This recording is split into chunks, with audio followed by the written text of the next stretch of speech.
আমরা স্পষ্টত বলতে চাই, জুলাইয়ে আমাদের যে আন্দোলন ছিল সেই আন্দোলনের নাম ছিল বৈষম্য বিরোধী ছাত্র আন্দোলন। সেই আন্দোলনে আমাদের শ্রমিক ভাইয়েরা, আমাদের কৃষক ভাইয়েরা সহ সর্বস্তরের, দেশের সর্বস্তরের মানুষ জীবন দিয়েছিল। আমরা শুরু থেকে বলেছি যে বৈষম্যের বিরুদ্ধে আমরা বিরোধিতা করে আমরা এই রাষ্ট্রকে নির্মাণ করব। তাহলে আজকে যদি আমাদের জুলাইয়ের স্বপ্নকে সত্যি করতে হয়, জুলাইয়ের স্বপ্নকে যদি বাস্তবে রূপ দিতে হয়, তাহলে আমাদের অবশ্যই বৈষম্যের বিরুদ্ধে কথা বলতে হবে।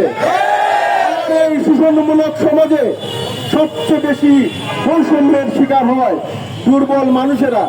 সেই দুর্বল মানুষেরা কারা হয়? যারা ওই অর্থনৈতিকভাবে নিপীড়নের শিকার হয়, যারা শারীরিকভাবে দুর্বল হয়, তারাই আসলে বৈষম্যের শিকার হয়। এই সমাজে শ্রমজীবী মানুষেরা, নারী এবং শিশুরা সবচেয়ে বেশি বৈষম্যের শিকার। কাজেই আমরা যদি আজকে রিক্সা চালক ভাইদের জন্য সুন্দর একটা রাষ্ট্র গঠন করতে না পারি, আমরা যদি আজকে ওই ভ্যান চালকের ভাইয়ের জন্য সুন্দর একটা রাষ্ট্র গঠন করতে না পারি, আমরা যদি কৃষকের জন্য সুন্দর একটা রাষ্ট্র গঠন করতে না পারি, তাহলে এই রাষ্ট্র থেকে কখনোই বৈষম্য যাবে না। যে আকাঙ্ক্ষা, সেই আকাঙ্ক্ষা আমরা কখনোই বাস্তবায়ন করতে পারবো না।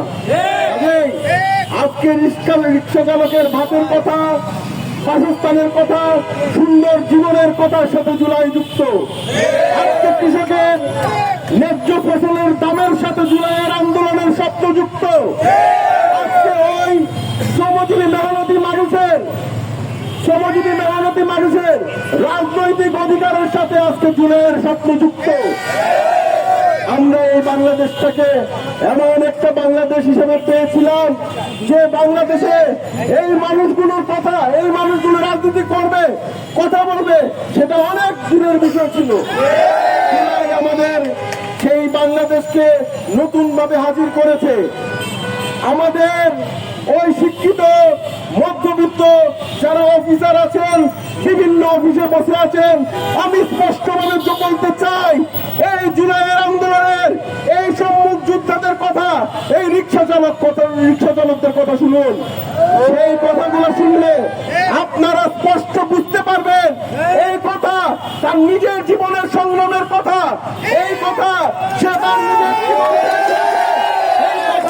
সেটা নিজের লড়াই থেকে শিখেছে। আপনারা তার কথা শুনলে বুঝতে পারবেন, তাদের কথা শুনলে বুঝতে পারবেন যে এরা রাজনীতিবিদদের মতো ফাঁকা মাঠে গুলি ছাড়ে না। কাজেই যারা রক্ত দিয়ে, জীবন দিয়ে, আত্মাহুতি দিয়ে তাদের নিজেদের জীবনের কথাগুলো বুঝেছে, আজকে সরকার কিংবা আগামীতে যে সরকার যারা আসবে, তারা যদি এই কথা না শুনে, তাহলে বাংলাদেশ আবার বিপর্যস্ত হবে। আমরা চাই না বাংলাদেশ আবার নতুন ভাবে বিপদে পড়ুক, নতুন ভাবে বিপর্যস্ত হোক।